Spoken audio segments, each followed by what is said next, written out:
Gente, muito bem-vindos, bem-vindas. Eu sou a Karina Forlenza, sou diretora de Estratégia de Marketing Digital na Eolios, entre outras coisas. E eu estou aqui com a minha colega, Ana Luísa, que é a Head de Marketing e Produtos, também da mesma Eolios. E por que a gente resolveu fazer esse vídeo? A gente está no mês de outubro, mês de câncer de mama, e nós duas tivemos câncer. Então a gente resolveu conversar sobre isso, Exato. né? A Ana Eu teve especificamente o de você mama mesmo. especificamente, exato, de mama mesmo, e eu perdi minha mãe pela mesma doença e eu também tive um outro câncer, né? Uhum. Então a gente quer compartilhar com vocês um pouco do nosso bastidor aqui, das coisas que a gente lida no dia a dia, e por isso vou começar te perguntando, Aninha, como é que foi que você descobriu que você Olha, estava com o câncer de eu mama? diria que eu tive muita sorte, Hum, porque eu fui fazer uma cirurgia plástica de redução de mama, porque era uma coisa que me incomodava, eu tinha uma maior que a outra e tal. E no anatomopatológico da cirurgia apareceu. nossa. E então, todos os médicos para quem eu conto a história falam, olha, você deu muita sorte, porque era uma coisa muito pequena, era uma coisa ainda inicial, mas bastante agressivo. Quer dizer, Uau. se eu tivesse demorado mais para fazer esse diagnóstico, eu não sei qual seria a complicação. Então, mas é Sorte. um baque na hora que você recebe, assim, é uma sensação meio, e agora? O que eu vou Abre o fazer? chão. Abre o chão. E aí você tem duas opções. Ou Uhum, você encara de frente e fala, não, eu vou vencer isso, ou você se deixa cair. Eu acho que uhum. eu, naquele momento, como eu falo, acho que eu engatei uma primeira e falei, vamos, eu Uau. vou me curar. Tive muita sorte nos médicos que eu peguei, pessoas Uhum, de muita confiança, uhum. mas passei por tudo. Fiz a cirurgia, tirei toda a mama, pus a prótese, fiz químio, caiu o cabelo, raspei, usei peruca, Uau. usei lenço. E, assim, você incha porque você toma uma dose de corticoide animal, então você é bastante assim, não é uma coisa boa. Mas o que eu falo para todo mundo que eventualmente às vezes tem o diagnóstico, ó, passa. No momento em que você tá lá, às vezes você tem a sensação, ai, Não não vai vai passar passar. nunca. Não, e passa. Passa, olha, eu tô aqui, esse Quantos anos cabelo é faz esse meu, cabelo? 13 anos, esse 13 anos cabelo já. é Ai, que bom. meu. Assim, e o que eu falo também, não se assuste. Quando o cabelo nasce, ele nasce completamente maluco. Ele nasceu, meu cabelo é liso, nasceu completamente crespo, completamente diferente. Mas ele aos poucos vai voltando No e cabelo de tal. uma outra pessoa, Era o né? cabelo de outra pessoa, nada, assim, eu já até fiz permanente, tá, mas era uma coisa completamente diferente do meu cabelo. E eu falava, gente, que coisa é essa? Ah, Então você tá com um corpo diferente porque você engordou, você passou por um monte de situação, uhum, você não pode uhum, mais fazer exercício, é uma coisa difícil, então até voltar nisso. uhum. Então foi uma época complicada. Mas ao mesmo tempo, assim, eu não sei se você sentiu isso, mas eu senti, pelo menos com os meus pais, que acho que eles sofreram mais que eu. Porque Tá. acho que eles não sabiam como é que eu tava realmente. Se eu tava com uma máscara ou se eu tava bem mesmo. Então, aquela preocupação. Então, Acho que nem a gente sabe, né? nem a gente sabe Nem a gente direito. sabe, é. Eu com certeza, eu liguei um piloto automático e eu fui. Eu fui Uhum. deixar cair, assim, eu já tinha terminado a químio, já tinha passado aquele momento, eu já estava fazendo hormonioterapia. Foi quando acho que eu deixei a ficha cair e aí eu tive Tá. um momento de depressão, Uhum, que é, vamos dizer, pelos médicos até esperado e tal. uhum. Mas, assim, realmente foi, assim, aí acho que eu consegui realizar tudo que eu tinha passado e tudo que poderia ter acontecido. Nossa, com certeza. Eu não sei A gente. como foi com você. É a mesma sensação de abrir o chão, né? Meu câncer foi coloretal, né? Diferente, Uhum. não é relacionado ao câncer de mama.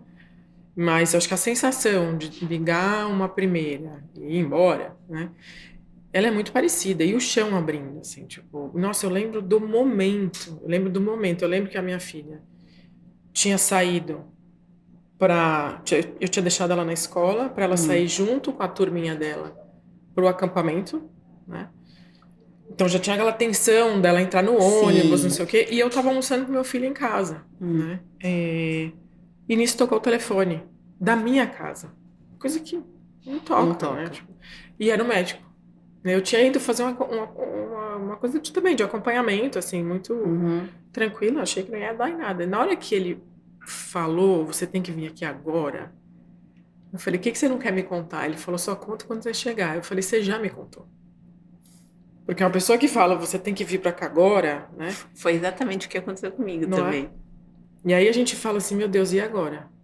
Eu pelo menos não consegui trabalhar, eu já era autônoma, né? E assim, imagine você, né? Eu vou entrar na história da minha mãe. Minha mãe faleceu de câncer de mama, né? Numa época, estou falando de 28 anos atrás. Era, muita coisa evoluiu, Muita coisa somente no evoluiu. câncer de mama e no câncer de cólon também. Acho que até por ser um câncer de incidência maior, se estudou muito, então hoje se sabe muito mais. Tanto que você tem vários protocolos de tratamento para vários tipos. Sim, sim. Mas olha que louco, né? Quando eu recebi essa notícia, eu estava morando num apartamento, que era da minha família, que minha mãe morava quando ela faleceu. Ou seja, no mesmo quarto. Você trocou de quarto. Com a cama posicionada do mesmo jeito. Então, houve um momento ali que eu falei assim, meu Deus do céu. Agora eu entendo exatamente o que minha mãe viveu quando ela recebeu o diagnóstico. Porque ela deve ter sentado nessa mesma posição, olhado para essa mesma porta e visto esse mesmo chão abrir embaixo dela. Né? E imagine você, eu tive que atender o telefone. Estava almoçando com meu filho. Saí para atender o telefone e quando eu voltei eu estava transtornada. E meu filho não entendeu nada. Ele só ficou muito preocupado. Mamãe, eu não vou pra escola, não vou pra escola. Ele era bem pequenininho. Não vou pra escola, não quero ficar sem você. Eles sentem, né? Eles sabem, né? Não tem nada disso. E passa tudo na nossa cabeça, né? E eu falei, gente, como eu vou sair dessa? Porque se minha mãe morreu, e eu tinha quase a mesma idade, minha mãe morreu com 48, eu tava com 45. Isso faz 5 anos. Né? Falei, gente, como é que eu vou sair dessa? Eu achava, Aninha, que era destino. Eu achava que o câncer era destino, sabe? A minha mãe tem, eu votei, né? Porque a gente tem muito pouca história familiar, porque a nossa família morreu na Segunda Guerra, toda praticamente, né? Então a gente não tem história. E naquela época... E mesmo se não tivesse morrido, assim, eu não tive, porque minha família é toda aqui do Brasil, mas eu fui fazer depois a parte genética, e eles pedem um heredograma de quem que você tem para trás. Eu consigo chegar nos meus avós. Para trás disso, ninguém falava o nome da doença, ninguém sabia direito o que era. Verdade, ninguém fala. Vamos falar disso? Vamos falar de mito? A minha avó não falava, a minha avó falava aquela doença, ela nunca falou o nome. E, assim, a minha avó, quando eu fiquei doente, ela ainda era viva, mas ela já estava com a cabeça muito ruim, então ela não se ligou no que estava acontecendo, não realizou no que estava acontecendo. Mas o estigma é muito forte da doença. Eu acho que, assim, é uma coisa muito forte, assim, para todo mundo. Eu acho que a hora que você fala na família, por exemplo, tem um tio meu que ele demorou uns dias para conseguir falar comigo, porque era uma coisa que para ele estava tão difícil de absorver, assim, a sobrinha que ele viu pequena, de repente, numa situação dessa. Então foi, assim, daí tinha uma outra situação, tinha um outro tio meu que ele estava com câncer no cérebro. Ai, meu Deus. Então, assim, ele estava na casa da minha mãe no momento em que eu recebi a notícia. Uau. Que me ligaram também. Aquela coisa, ó, a secretária do médico ligou, olha, vem pra cá. O Luiz precisa falar com você. Ups. E assim, eu sou farmacêutica e tal. Então, a hora que ela falou isso, é que nem quando te ligam do hospital, você tá com alguém doente, e fala assim, olha, vem aqui e traz o documento da pessoa. É que não querem dizer que a pessoa morreu, mas infelizmente é o que aconteceu. Então, assim, foi puxado. Eu acho que, assim, eu nunca... E, assim, eu moro em Moema, o médico é em Perdizes. Perdizes, não. Atrás do cemitério da Consolação, ali, na Mato Grosso. Assim, acho que foi o percurso mais longo da minha vida. Mas o que me ajudou muito, assim, esse médico, que era o cirurgião plástico, que não era... Ele foi de uma sensibilidade, não sei se porque a mãe dele também tinha morrido e tal, que quando eu cheguei, ele me deixou tão tranquila que eu saí de lá outra. Eu saí de lá, tipo, não, eu vou fazer o tratamento, eu vou fazer o que os médicos indicam, o que tiver que fazer, e eu vou ficar boa. Mas porque ele me passou essa segurança. Que bom. Faz muita diferença. Faz.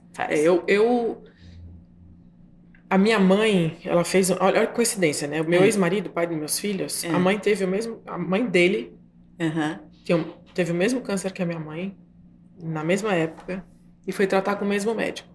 A diferença é que ela tratou direitinho e minha mãe resolveu fazer tratamento alternativo só. Né? E isso me deixou muito assim, falei, isso não vai acontecer comigo, né? Quando eu entendi que talvez não fosse destino, eu botei a mesma coisa na cabeça que você. Eu vou tratar como eu tiver que tratar. Quem é o melhor médico para tratar, né? E vamos lá. Mas ao mesmo tempo eu queria os tratamentos alternativos, então fui suplementar, né? Tipo, sabe assim, Sim, me carregar das coisas que eu sabia que funcionava, meditação, yoga, a etc, etc. acupuntura, a reiki, eu Cultura, também fui fazer tudo isso. ozonioterapia, tudo. Eu fui fazer Passe. tudo que o médico falou que não tinha interferência, que não. É isso. Ele falou, Também não. tranquilo, isso não tem CBD. problema nenhum. Isso aí não tem problema nenhum. Agora, Sim. sabe o que eu acho que seria muito legal da gente compartilhar? Mitos e verdades, né? O que você descobriu que era um mito? Que eu descobri que era um mito? Não sei. Primeiro que é uma doença incurável. Não é uma doença incurável. Não é uma doença incurável. Não é o fim não é o fim da linha. Perfeito. Para mim também não. Uma coisa que, assim, que é um mito, não é uma condenação de morte. É uma doença grave que você tem, com certeza, que você vai precisar tratar. Mas como tantas outras e que as pessoas às vezes não dão a mesma importância. Então, sim, isso foi um grande mito. E uma coisa que eu descobri, eu não sei se aconteceu com você, eu senti que muitas vezes, assim, o apoio às vezes veio de pessoas que eu nunca esperava. Não que eu, assim, e tem pessoas que acho que até hoje não sabem o bem que me fizeram com coisas pequenas.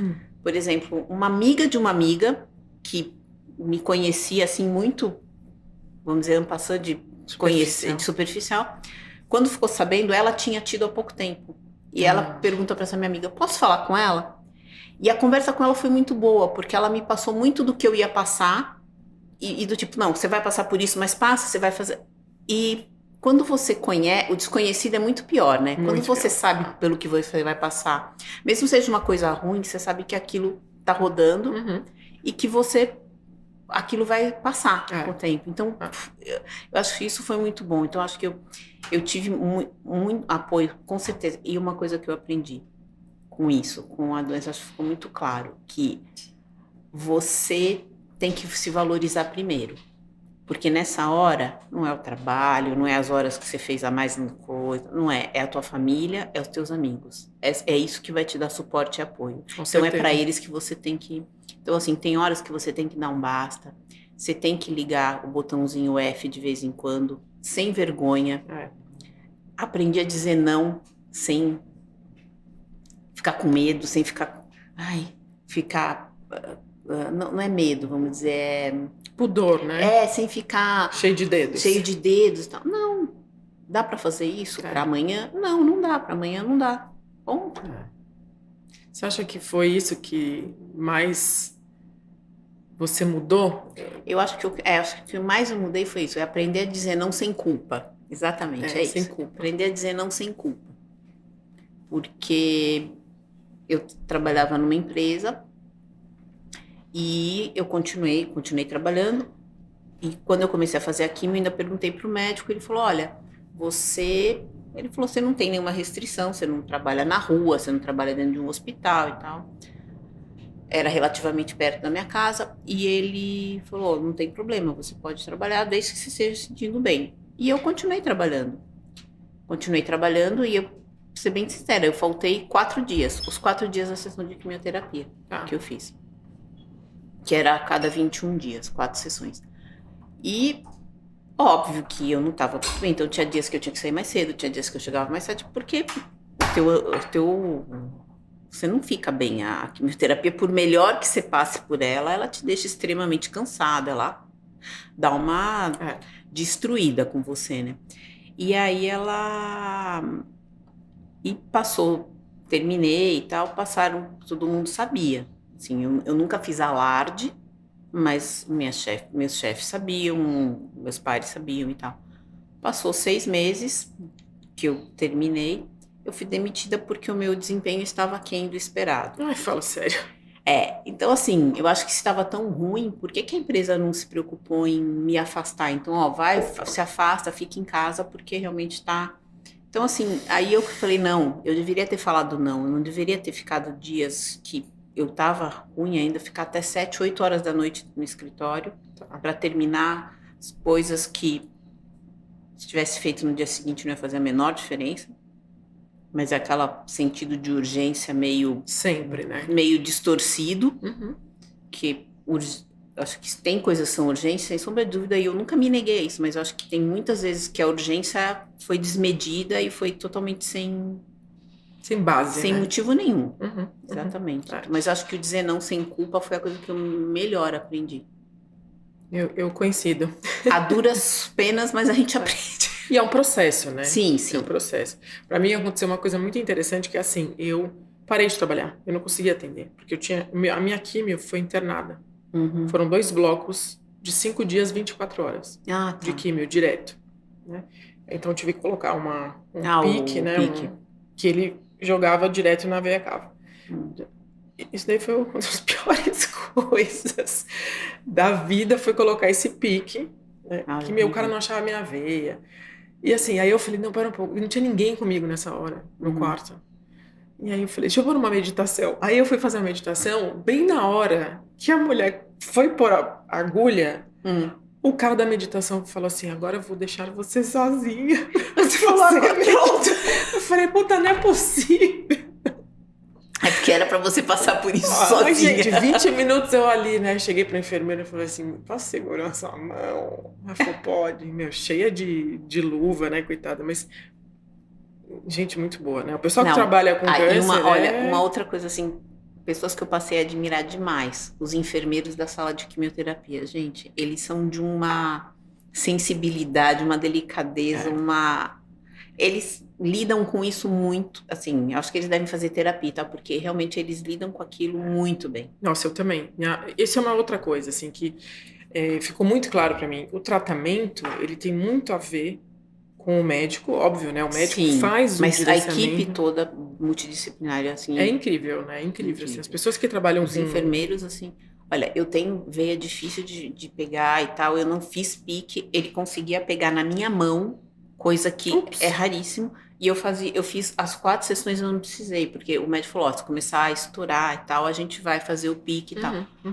Não precisei, mas muito por habilidade, era um rapaz e uma moça, meu, fantásticos, muito especiais, muito. No hospital eu também senti a diferença muito grande na equipe, né, de enfermagem, que era assim, parecia que, cara, tava na torcida com você, tava, sabe, junto contigo, assim. E como eu fiquei internada muitos dias, eu vi muitas coisas acontecerem, né? Ah, sim. Eu não cheguei, eu fiquei internada na cirurgia só. Então, eu não fiz cirurgia. Você não fez? Não, eu fui quimio e rádio. Não, eu fiz cirurgia e quimio, eu não fiz rádio, porque como eu tirei toda a mama, e o meu câncer era totalmente hormônio dependente, quer dizer, um câncer totalmente típico da mama, e não ficou nada, não tinha, o linfonodo tava, a axila estava livre e tal, então eu fiz só químio. Fala dos tipos. Então, o câncer de mama, você tem aqueles cânceres que são específicos de mama, e aqueles que estão na mama, mas poderiam aparecer em qualquer outro lugar. Tá. Então, assim, o meu era totalmente hormônio dependente. Então, ele tinha uma característica de mama e de uma dependência hormonal. Tanto que eu fiz hormonioterapia depois, que é o tratamento, né? Que faz parte do tratamento. E essas diferenças de tipos vão determinar também o protocolo de tratamento. Entendi. Então, se tem aqueles... os cânceres que não são hormônio dependente, eles são mais difíceis porque eles não têm uma característica muito clara ainda. Então, o tratamento acaba sendo mais geral e às vezes mais agressivo, né? Então, entendi. Mas agora a desvantagem vamos dizer, agora uma característica, como eu tive o câncer totalmente hormônio dependente, assim, eu não posso nem passar perto de hormônio. Então, menopausa, eu vou ter que aguentar tudo como você falou, com as coisas alternativas. Então, é exercício físico, é tentar, no máximo, um chazinho de amora, alguma coisa assim. Semifuga. Semifuga você nem pode, né? Não posso. Mesmo as de soja, não pode, porque é uma forma, não é um hormônio, mas vai ativar o receptor, e é tudo que não dá. Então, eu acho que, assim, isso é uma coisa que eu tô vivendo agora, né? Porque, apesar de tudo, na época da quimio, eu até cheguei a entrar numa menopausa química, vamos dizer, mas voltei, e agora, um ano e pouco, há um ano atrás, que eu realmente entrei na menopausa, né? Que eu tô passando mais por isso. E agora, assim, é aquela coisa, eu tinha parado de fazer exercício por causa do câncer e tal, e tava voltando, vou voltar, e agora não, tem que voltar, tem que fazer. Então é aquela de contratei um personal que, tipo, ele bate na minha porta e entra, porque senão a gente vai arranjar uma desculpa para não ir, então... Sempre. Não, a gente trabalha com isso, e o nosso foco na Eólias é justamente Exatamente. para mulheres perimenopausa e na menopausa, então a gente sabe disso muito bem. Para mim, a pior lembrancinha do evento, digamos assim, foi a menopausa. O câncer em si, acho que ele me trouxe tanta coisa interessante. Foi um mergulho tão profundo dentro de mim mesma, assim, que... E o fato de eu ter saído e quebrado esse ciclo do tipo... da sua mãe, né? Da minha mãe, eu falei, gente... Mas aí, gente, menopausa na hora. Então, eu entrei na menopausa na hora, porque a química que eu tomei e a rádio... Tá. Então... Na hora. Quando eu comecei a fazer a quimio, realmente, os meus hormônios, assim, se você pegasse meu exame de sangue, era de menopausa, eu parei de menstruar e tal. Só que passou, mesmo começando a hormonioterapia, eu tomei o tamoxifeno, uma das coisas dele é você parar de menstruar, mas não obrigatoriamente entrar na menopausa. Mas eu voltei a menstruar, menstruei por um tempo, daí realmente parou de menstruar, que eu não achei a menor falta, achei ótimo, maravilhoso. Não conta pra ninguém. Não conta pra ninguém, mas não senti a menor falta. E aí, mas continuava fazendo os exames e não estava com os hormônios de menopausa. Então, assim, eu tinha um pouquinho de calor, que era até um efeito colateral do remédio, mas agora, realmente, a coisa tá... Assim, de vez em quando dá aqueles calores que só quem já passou por isso sabe. E assim, eu lembro que quando eu estudava, já trabalhei com produtos para essa coisa, para a parte de terapia hormonal, e eu vi o nome fogacho, eu achava isso engraçado. E daí a hora que você começa a ter, você fala, não é engraçado, é exatamente isso, parece que acendendo uma fogueira, aqui o negócio sobe. E os homens não entendem, né? Esquece. Não, Patrícia acha que isso é lenda urbana, mas não é, gente. Então, assim, né? Não é. Agora, ao mesmo tempo, a gente pode... Vamos falar de menopausa? Beleza. Né? O que eu acho que é importante, né? Antes da gente entrar em menopausa, o que é que você falaria, né, para quem tem a possibilidade de ter um câncer? Para todas as mulheres, sim, né? O que você falaria? Eu vi que você falou muito bem da história do mito, né? De que, ou seja, a gente não falar a palavra não vai evitar câncer. Não vai. Certo? Todo mundo pode ter. O que eu falaria, eu acho assim, não fugir, não ser como algumas pessoas, tipo, eu não vou no médico porque se eu vou lá ele acha alguma coisa. Que bom que ele acha porque dá pra tratar, né? Então, acho que não fugir, acho que ter aquela tua rotina de ir no ginecologista uma vez por ano. Se você tiver, assim, no caso, por exemplo, eu vou 2 vezes por ano porque eu tenho essa característica. As minhas irmãs também, porque, assim, 5 anos depois que eu tinha... 5? 8 anos depois que eu tinha tido, a minha mãe teve. Ups. Também hormônio dependente. Só que assim, na idade dela era uma coisa muito mais tranquila, ela só fez ela tirou o quadrante, ela fez uma rádio e fez fez hormonioterapia também. Mas assim, por exemplo, as minhas irmãs já têm um cuidado diferenciado, porque tem um histórico familiar. Mas isso não significa que elas têm uma probabilidade maior ou menor. Mas o que eu acho assim, a prevenção é tudo. Então, assim, fazer os exames, não pular.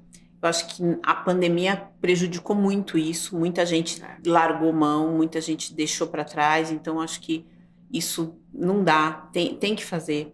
Você acha que o autoexame é efetivo? Com certeza, né? Com certeza. É que no meu caso era uma coisa muito pequena, então no autoexame não pegava, mas eu acho... Isso é um ponto muito importante, gente. nem sempre o autoexame pega. Então, Não. por isso a importância da gente fazer os nossos exames sempre. Exatamente. Sempre. Ainda mais se você tiver gente na sua família, mulheres na sua família, que tiveram ou têm câncer de mama, você tem que incluir isso na sua rotina. Exatamente. Tem que incluir e tem que ser assim, tipo, eu vou no gineco todo ano nesse mês, então todo mês, tipo, aconteça o que acontecer, e aí é aquela coisa de colocar você em primeiro lugar. Ah, mas tem uma reunião. Não, hoje eu tenho médico, hoje eu tenho exame, ponto, gente. A empresa em primeiro lugar. Né? Eu tenho um ex-chefe que ele tem alguns ditados muito sábios, e ele falava isso, ele falava: a empresa não vai falir porque você tirou férias, a empresa não vai falir porque você foi no médico. Então, assim, agora, se você não estiver bem, você vai falir para a empresa. Então, aí a coisa... Você vai falir para você em primeiro lugar. Exatamente, e daí você não vai ser nada para a empresa. Então... Eu acho que eu acrescentaria, assim, além da questão de você realmente levar isso a sério, essa campanha, ela foi colocada aí todo ano, porque a gente sabe que muitas mulheres morrem de uma doença que pode ser evitável. Então, acho que a primeira coisa é essa, retomar aquilo que a gente estava conversando do mito. O câncer de mama, ele não é uma sentença de morte. Quanto antes a gente pegar, né, mais melhor o tratamento. Existe tratamento para câncer de mama. Existem vários tipos de tratamento. Vários, né? Então, hoje já não é uma sentença de morte. Então, isso é muito importante, mas ao mesmo tempo é um processo muito intenso, é um processo que mexe com a vida da gente. Sim, sem dúvida. Mexe com a família inteira. Com certeza. Né? Então, a sua rede de apoio sofre junto e vibra junto. Então, acho que e faz diferença. Muita diferença. Então, acho que... E esse negócio de não nomear a doença, gente... Ela não vai deixar de existir porque você não chama ela. Exato. Né? O que não chama a doença, o que é? O estilo de vida saudável. Sim. Os exames em dia. O que é um estilo de vida saudável? Exercício físico. Alimentação anti-inflamatória, que a gente já sabe disso. A gente fala disso na Eólias o tempo inteiro e é o que a gente faz. A gente evita ao máximo tudo que é hiperindustrializado. Né? Como chama? Super processado. Ultraprocessado. Né? Comida com cara de comida. Então, se você consegue pegar e identificar aquela comida, você pode comer. Né? Uma batata você vê, um ovo você vê, mas um saquinho de salgadinho você nem sabe o que tem ali dentro. Na verdade, você sabe, né? Mas a gente finge que não sabe. Então, mas ao mesmo tempo também você não precisa ser xiita. Não, xiita não, mas você tem que ter uma base, né? Não, você tem que, no seu dia a dia, assim, agora um dia ou outro você comer uma coisa que, de repente, né? Não vai ser isso. Qual o seu super processado favorito? Meu super processado favorito? Nem sei te dizer. Qual que é o seu? Sorvete. Mas é que assim, hoje você seriam uns sorvetes mais... mas mesmo assim, e chocolate. Menina do céu, eu voltei dessa doença... chocolate, sim. Mas chocolate eu sempre fui, então é uma coisa que assim, eu sei que a minha... Na verdade é doce, eu sou super formiga. Formiguinha. Sou formiga. Isso é falta de dopamina, você sabe, né? À tarde. Mas a atividade física vai mudar isso também, não, isso tá mudando, assim, isso eu tenho mudado e tal, mas é uma coisa assim, eu sinto falta, e assim, mas isso desde sempre, tipo, quando eu tava na TPM, o doce fazia aquela falta e tal. E pior é que não adianta nem substituir, né? Eu caí na bobagem de comprar 1 quilo de tâmara, aí boto na manteiga de amendoim, na tentativa, gente, pra quê? Não adianta nada. Come um monte de caloria e fica com aquilo pra você. Eu acho que assim, a gente não precisa ser xiita, mas realmente, o quanto mais você conseguir ter uma alimentação saudável no seu dia a dia, então essas escapadas não vai ser isso que vai... Mas é escapado, não é o dia a dia, né? Não, tem que ser escapada. Então, sabe uma coisa que eu acho muito louca? Quando eu tava no hospital, o que vinha de lanche? Aquelas bolachinhas. Aquela bolachinha do saquinho, a geleia do saquinho. Saquinho não, daquela coisinha. Aquelas... Carne vermelha, que a gente já sabe, né, que é cancerígeno, foi comprovado, né, por muitos estudos. Embutidos. Pão com blanquê de peru. Né, tudo isso que é embutido, gente, carne vermelha, né, isso é cancerígeno. A gente tem que tomar cuidado. Né? Agora, sem xiita. Mas ao mesmo tempo... Agora você tá falando, eu lembro que quando eu tava fazendo a químio, eu, assim, toda vez que... é que você fez internada, mas como eu fazia várias sessões, na véspera de eu fazer a químio, eu fazia um exame de sangue. Então, dependendo de como tivesse o meu hemograma, eu podia ou não fazer a aplicação. E, assim, e uma das coisas que eles olham é a parte dos seus glóbulos vermelhos. Uhum. E não tem nada melhor do que uma carne vermelha. E Uhum. daí, assim, eu lembro que o médico falou assim, ainda você gostar de fígado, é a melhor coisa. E eu lembro que na empresa que eu trabalhava, tinha refeitório. Não, mas eu gosto, não é uma coisa que eu como aqui. Eu comia bife de fígado frito, com acebolado e tal. Então, assim, tem horas que você vai precisar, porque, assim, é a melhor fonte de proteína, mais rica, então você vai, com menos quantidade você vai conseguir, e a parte de ferro, de alimentação. Então, daí eu lembro que tem amigos meus da época que eu trabalhava lá e tal, dessa época, que depois quando terminou, falou assim, olha, eu te admiro, porque você comia bife de fígado todo dia. Eu falei, gente, era o que eu precisava. E beterraba. Que eu precisava, então era bife de fígado todo dia. Exato. Sim.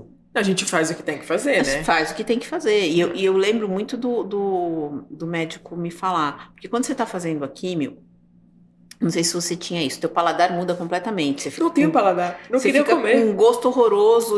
Então ele falava, olha, não é hora de você fazer dieta, você tem que comer aquilo que te apetece. Então, assim, meu paladar mudou. Por exemplo, tudo que era muito ácido ia bem, nada seco rolava. Uma picolé era uma coisa que ia bem, porque era geladinho e tirava o enjoo, né? Tirava o enjoo e tal. Então, assim, então tinha. Daí você fala assim, é engraçado. Como a alimentação faz diferença. Total. Eu lembro que uma das pessoas que tinha nesse grupo de suporte dentro da sala de quimioterapia era uma nutricionista que ela passava perguntando como é que você estava, a tua alimentação. Ela dava sugestões, ela me receitou probióticos para tomar, para ajudar essa parte. Algumas suplementações também que são importantes às vezes, porque por mais que você consiga, você está enjoado, você não consegue comer tudo. Então, você vai ter que suplementar, porque você não vai conseguir tirar tudo da alimentação, porque você não vai conseguir comer de tudo. Então, você tem essa parte também.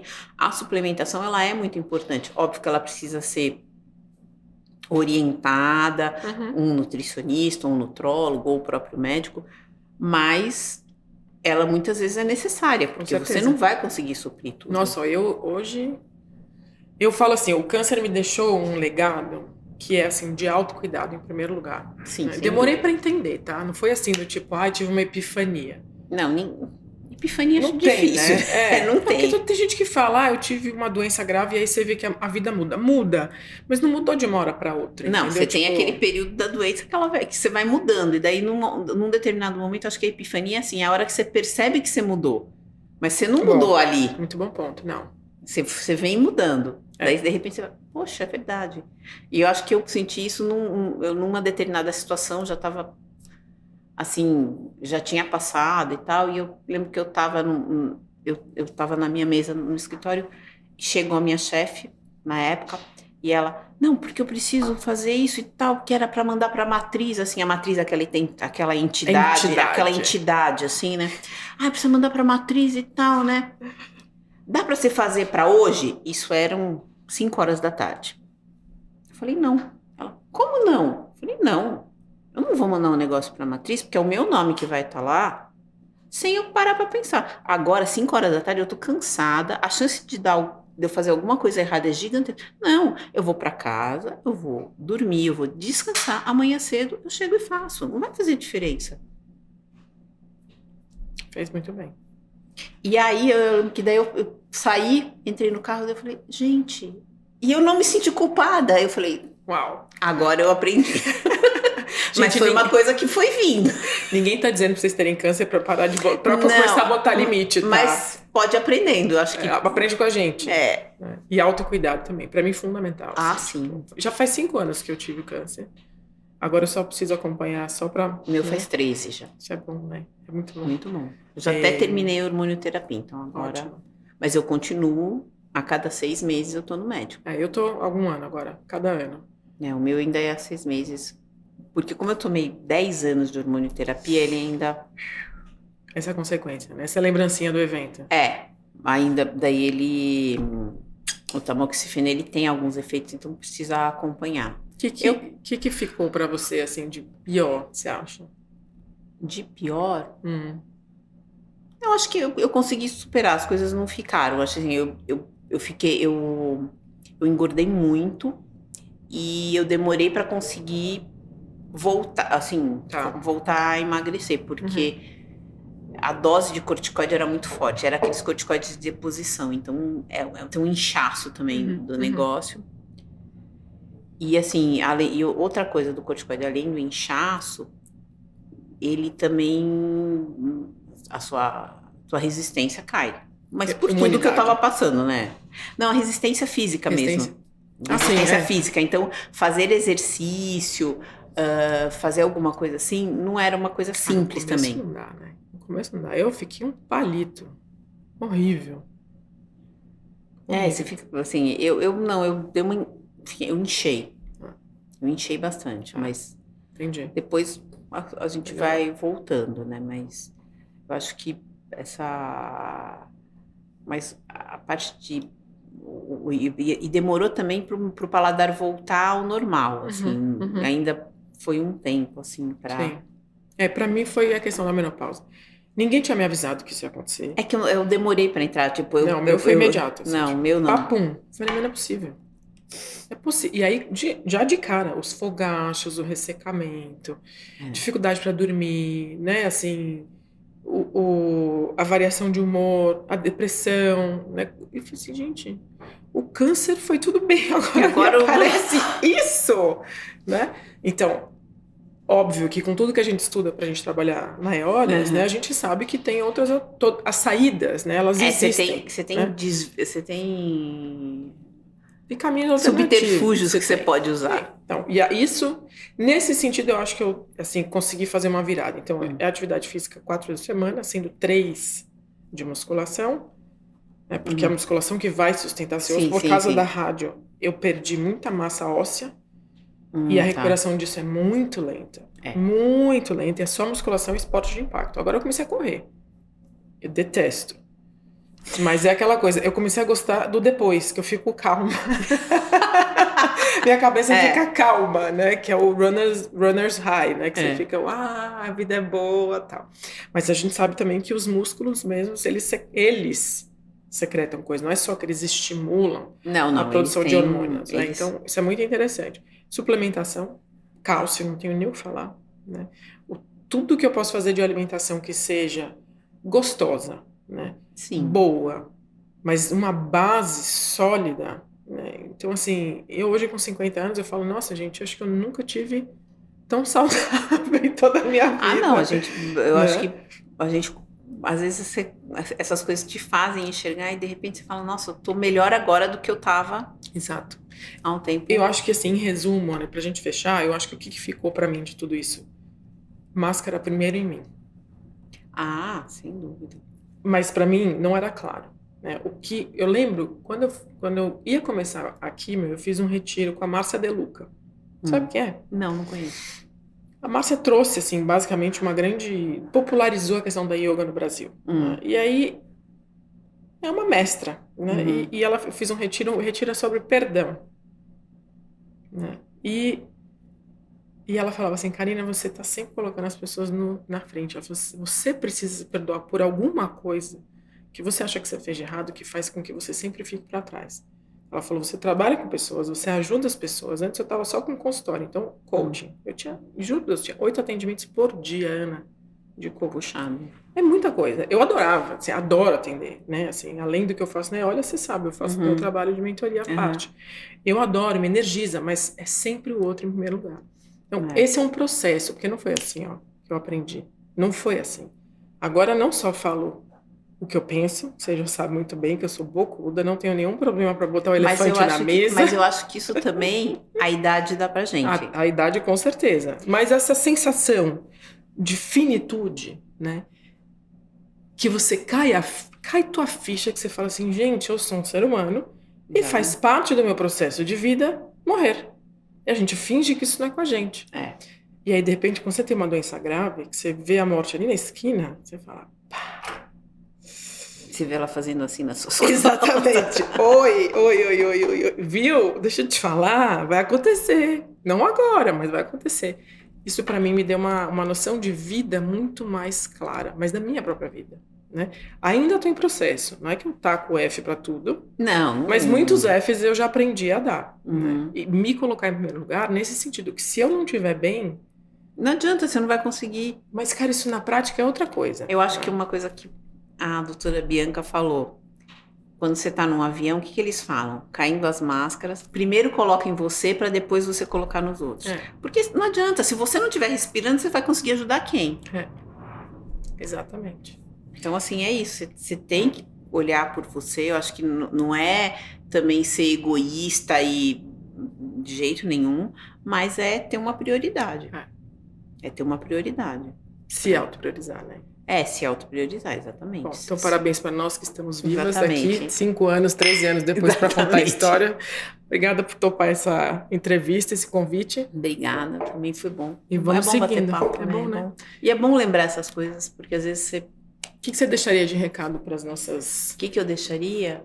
Com relação Se valorizem. Ao câncer de mama. Assim, coloca sempre você em primeiro lugar. Não existe ninguém mais importante que você, porque sem isso você não vai conseguir ajudar os outros. E uma coisa que eu sei que é difícil, mas a gente vai aprendendo. Aprenda a dizer não sem culpa. Porque é muito mais fácil dizer sim do que não. Apesar da gente achar que não, mas é muito mais fácil. Então, assim, isso é uma coisa que a gente tem que aprender. A dizer não tanto no trabalho quanto em casa. Concordo. Acho que é nos dois sentidos. De você impor seus limites. É isso. Aninha, obrigada. Obrigada, Carla. Acho que a gente explorou bastante coisa. Fica o nosso reforço, gente, aí para quem estiver olhando. Exame. Sim, exame. Prevenção é tudo, gente. Faz toda a diferença. Não deixa você de lado. Não brinca com a saúde. Não fica achando que se você só rezar ou só você... Entendeu? Não, faz tudo. Faz tudo. Reza e faz exame. Tá? Faz meditação e faz exame. Perdoa as pessoas. Mas vai no médico. Mas vai no médico, exatamente. Então, isso é super importante a gente deixar claro, né? Que não é só uma coisa. Acho que você falou muito bem. Assim, é um composto de atitudes que partem de você considerar que você é uma pessoa de valor. Exatamente. Né? E sendo uma pessoa de valor, de alto valor, mesmo que às vezes a gente não ache isso, a gente tem que se cuidar. Então, verdade. Estamos aqui duas muito bem cuidadas para contar essa história para vocês. E isso não tem preço. Não, com certeza. Obrigada, Aninha. Obrigada, Carla.